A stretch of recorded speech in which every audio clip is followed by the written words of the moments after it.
jeste ljudi, izvidite, u prošlom klipu kad sam snimao, naravno nisam ga stavio na YouTube, jer sam primijetio grešku.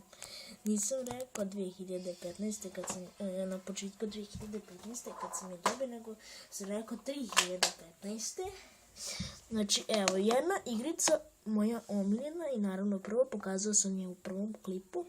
Ja nju zovem, pošto piše Jagdfieber, zvaće Jagged Fable. Znači piše PSP, PSP, tu piše, ovdje imate njegovo ime. Znači, ja ovog zovem kao prijatelj Ubisoft, znači ja to tako zovem. Ovdje vam sve lijepo piše, znači imate trke sa vevericama, spuštate si ovo prijateljne ljude, znači ljudi su zli i vaši neprijatelji, morate njega da se čuvate ako budete kupili ovu igricu. Znači, ovaj znak vam označava da je original igrica. Shvatate, znači ovo srebrno. Evo kaže da može da se igra samo na jednog igrača. Evo, kad otvorim, imamo uputstvo i cijeti. Naravno, prvo ću vam pokazati uputstvo.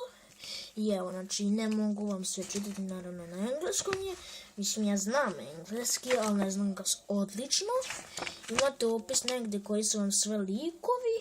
Kaže, može da se igra sa 3, 7, 12, 16 i 17 godina, što mene baš boli uvo, zašto samo izmišljam nešto. Znači, to vam je uputstvo, ako želite pročitati ga nekad, to neko je profesionalac. Evo ga CD, znači, svaki CD za PSP bi trebao da ima ovakvu plastiku, znači ovo su neki prijatelji šta već, mora da ima ovu plastiku koja ga štiti ili staklo šta već, ne znam, zato što CD se onda zaštiti i ne grebe se uopšte. Tako da može dugo da vam traje, ova moja igrica, ova ima 1 godinu.